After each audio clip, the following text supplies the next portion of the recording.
sacerdotes, reverendíssimos diáconos, reverendíssimas irmãs religiosas, consagradas a Deus pelos votos e no carisma do fundador, da fundadora, caríssimos fiéis, leigos, seminaristas e vocacionados.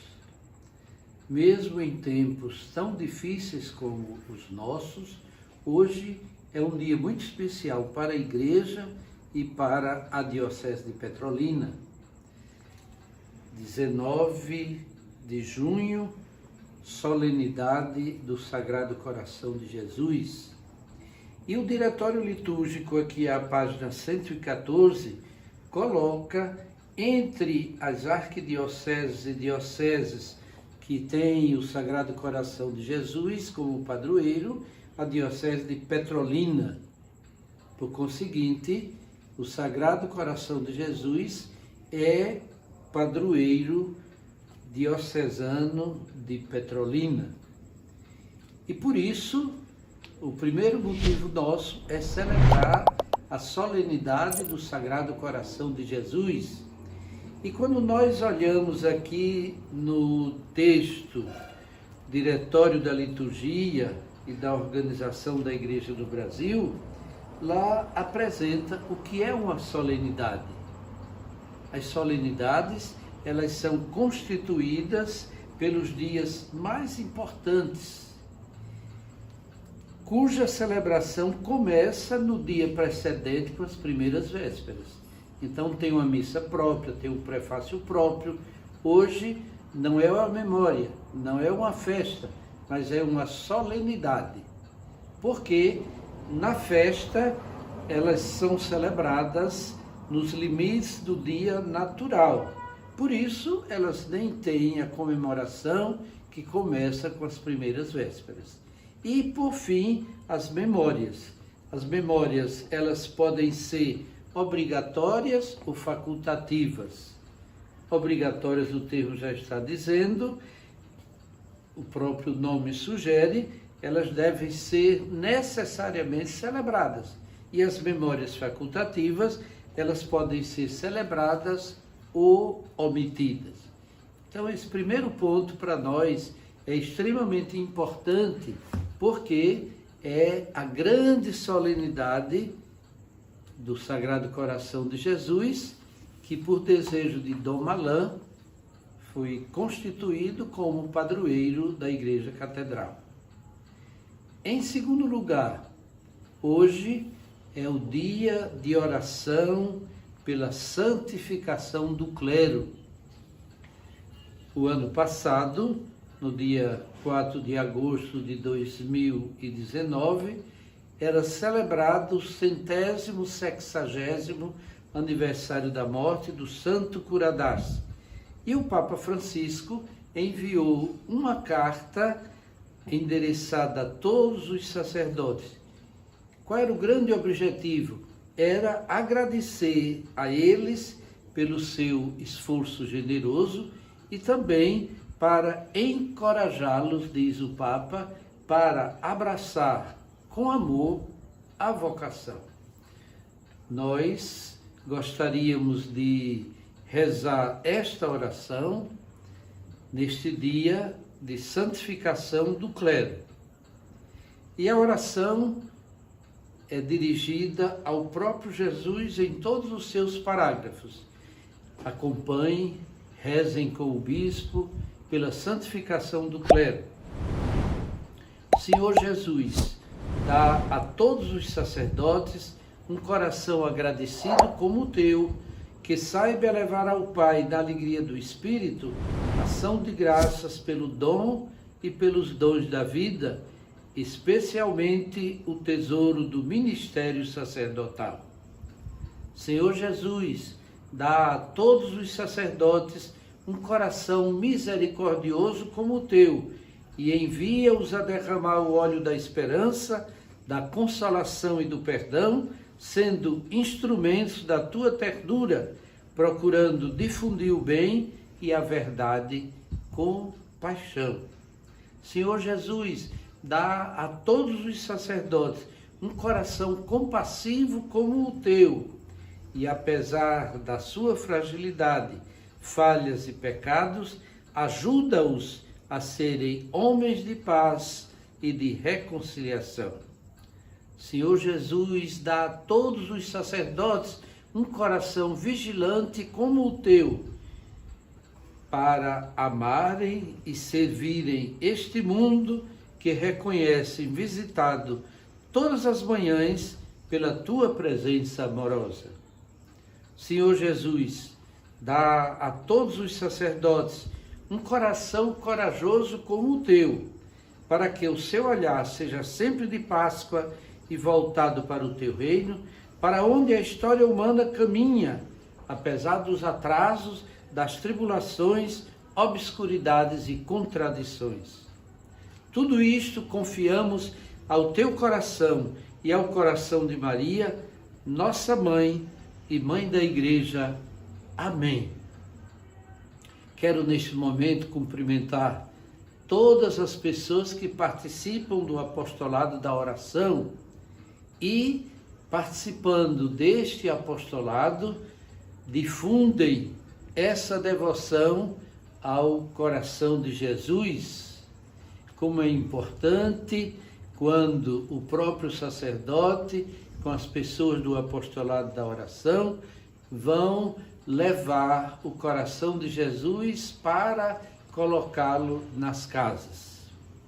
Nesta hora, como é importante agradecer, sim, como esse texto que foi sugerido pela Congregação para o Clero, apresentando 5 breves tópicos de reflexão do magistério do Papa Francisco. O primeiro deles, caríssimo sacerdote, estimado diácono, é gratidão. O Santo Padre diz: muito obrigado pela alegria com que soubestes dar a vossa vida, mostrando um coração que ao longo dos anos combateu e lutou para não se tornar estreito nem amargurado. Um coração que, como o bom vinho, o tempo não azedou, mas deu-lhe uma qualidade cada vez mais fina, porque é eterna a sua misericórdia. E a Congregação para o Clero reflete sobre o significado de um coração agradecido. Ser sacerdote segundo o coração de Cristo significa revestir-se dele até ao ponto de ter os seus mesmos sentimentos. Entre todas as virtudes, o coração de Jesus está aberto à gratidão. A gratidão é uma qualidade especificamente cristã e deve pertencer ao modo de ser do pastor. Com efeito, São Paulo exorta-nos assim de maneira tão bonita: estais sempre alegres, rezai incessantemente, em tudo dai graças.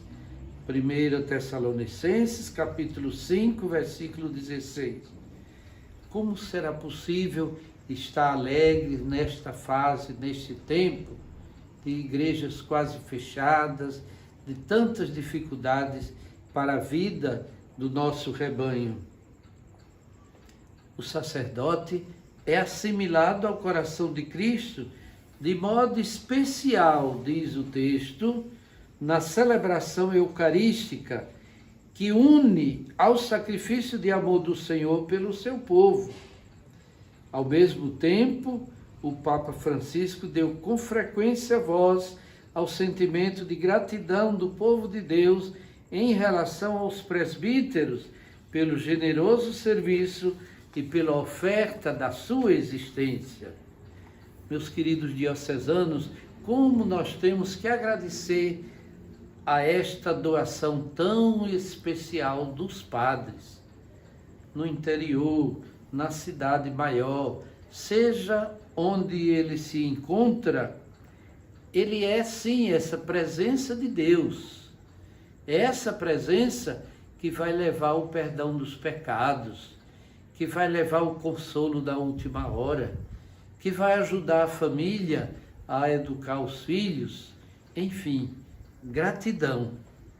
A segunda palavra, o segundo termo que o Papa coloca é misericórdia. Através dos degraus da misericórdia, podemos descer até o ponto mais baixo da condição humana, fragilidade e pecado incluídos, e subir até o ponto mais alto da perfeição divina.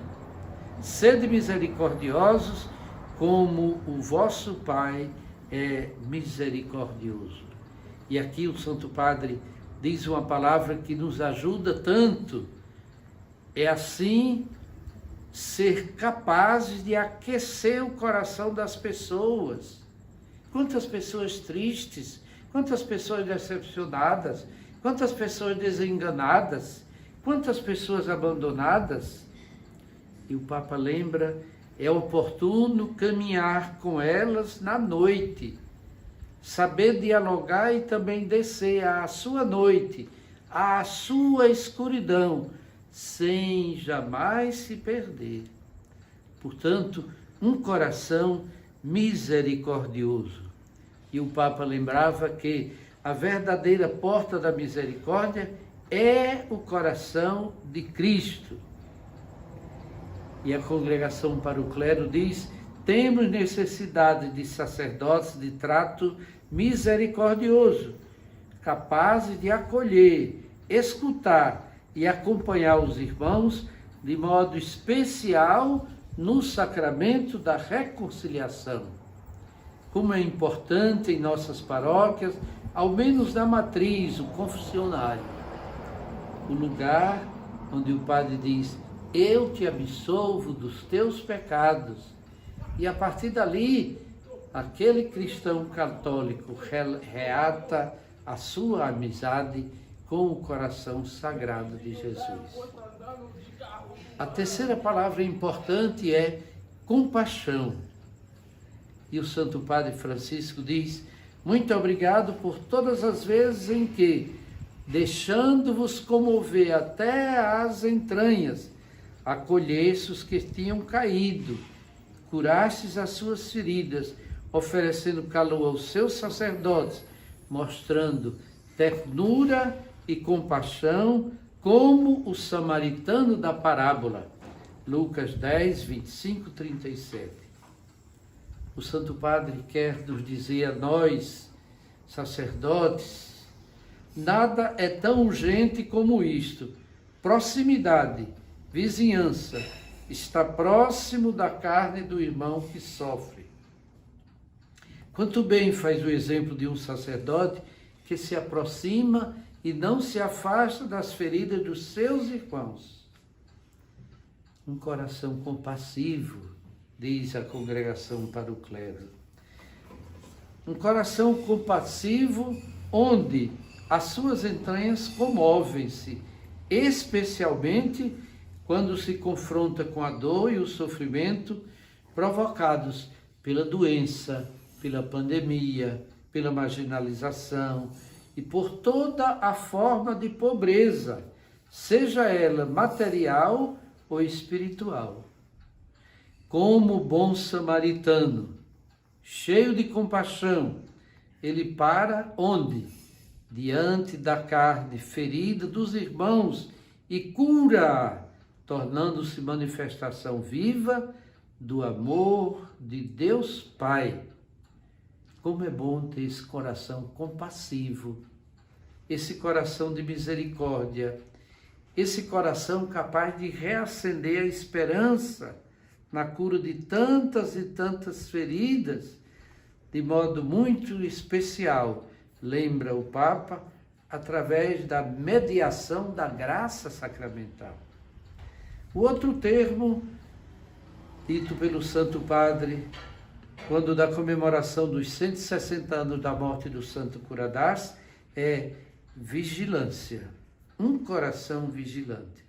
Desiludidos com a realidade, com a igreja ou conosco mesmo, podemos correr à tentação de nos agarrar a uma tristeza adocicada, a que os padres do Oriente chamavam assédia. Tristeza que torna estéreis todas as tentativas de transformação e de conversão, propagando ressentimento e animosidade. Quando essa tristeza adocicada ameaça apoderar-se de nossa vida ou da nossa comunidade, irmãos, sem nos assustarmos, nem preocuparmos, mas com determinação, peçamos e façamos pedir ao Espírito que venha despertar-nos.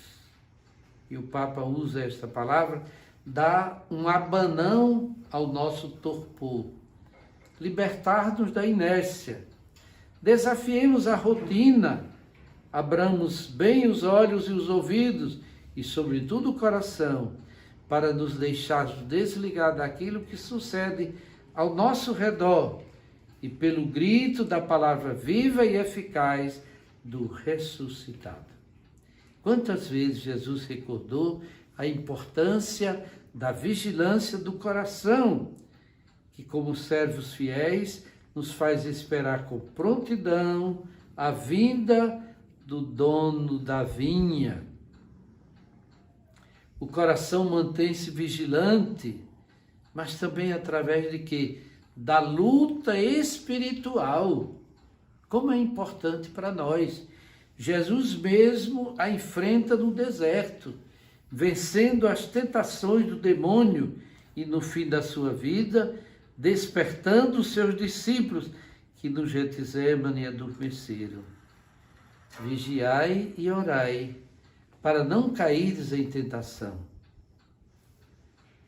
O Papa chamou o cansaço da esperança, que às vezes toma conta também do sacerdote, aquela amargura interior que muitas vezes nasce da distância entre as expectativas pessoais e os frutos visíveis do apostolado, ou aquela aridez do coração que frequentemente leva a arrastar os compromissos pastorais e a mesma oração no hábito, na resignação e até na inércia.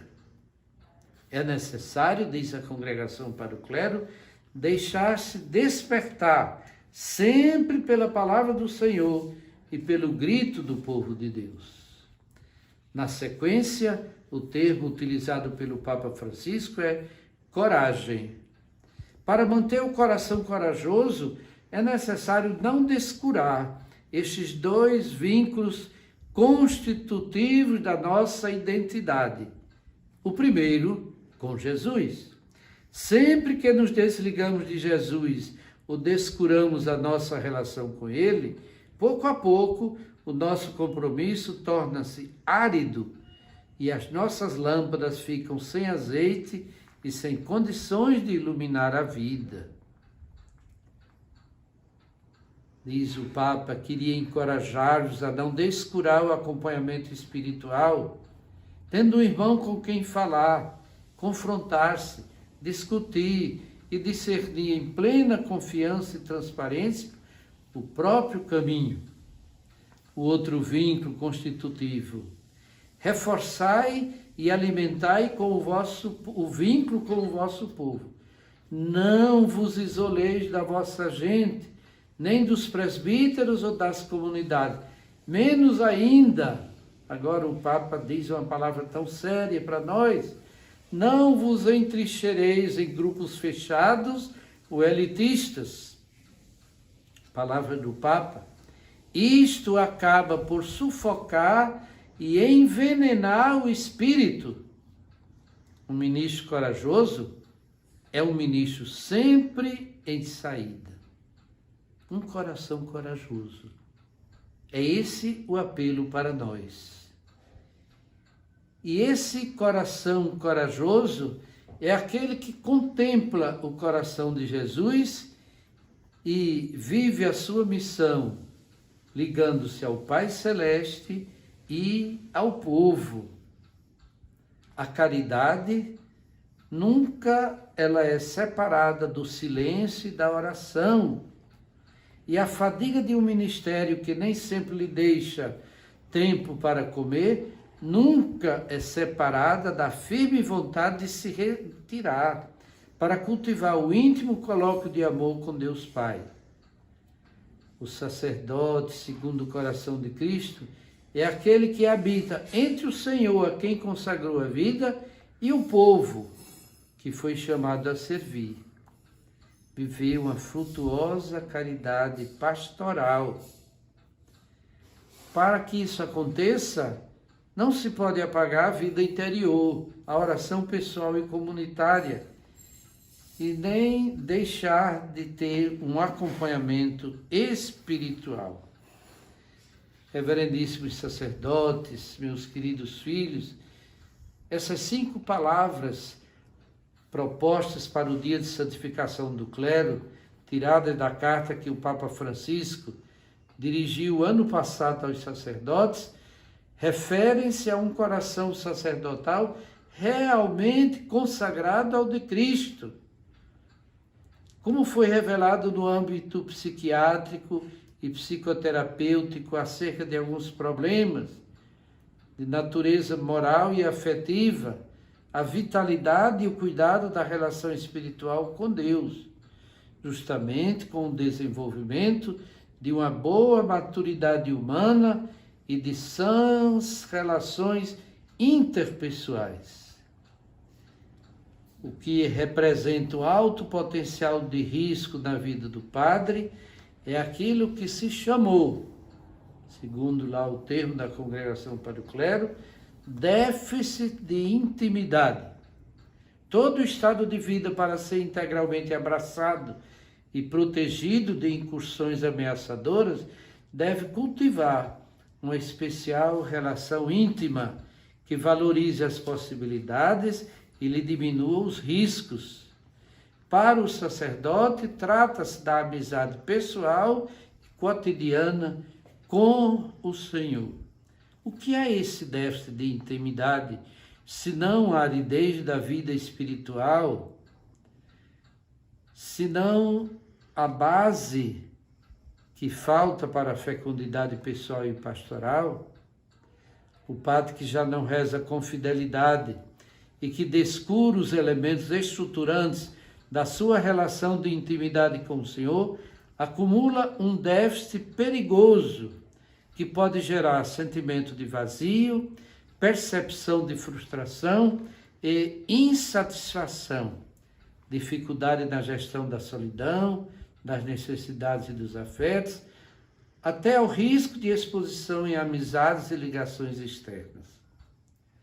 Para que o sacerdote seja configurado ao coração de Cristo, é necessário que o ponto firme da sua vida cotidiana e o fundamento da sua estrutura humana e espiritual sejam constituídos pelo munus interior da profunda amizade pessoal com o Senhor, a partir da qual a gestão da própria vida, o celibato e a missão apostólica possam ser psicologicamente aceitáveis e espiritualmente fecundos. Meus caríssimos sacerdotes, diáconos, como é importante toda essa reflexão, a palavra do Santo Padre e a palavra do magistério da Igreja. O bispo, neste momento, não tem outra palavra a não ser a do agradecimento. A gratidão por tudo aquilo que tem sido vida íntima com Jesus, tudo aquilo que tem sido devoção a Nossa Senhora, tudo aquilo que tem brotado do coração através do breviário rezado diariamente, além do terço, fruto da devoção a Nossa Senhora. Que os sacerdotes da nossa Igreja Diocesana cada vez mais possam sentir essa proximidade. E neste tempo tão difícil, mantenhamos sempre as 3 virtudes: a fé, a esperança e a caridade. Tudo vai passar e queremos sair como uma igreja muito mais fortalecida, com padres muito mais felizes e encorajados para continuarem a ação neste reino, para implantar nele o reino da paz, da justiça e do amor. que o Senhor possa abençoá-los pela proteção da Virgem Maria, em nome do Pai, e do Filho, e do Espírito Santo. Amém.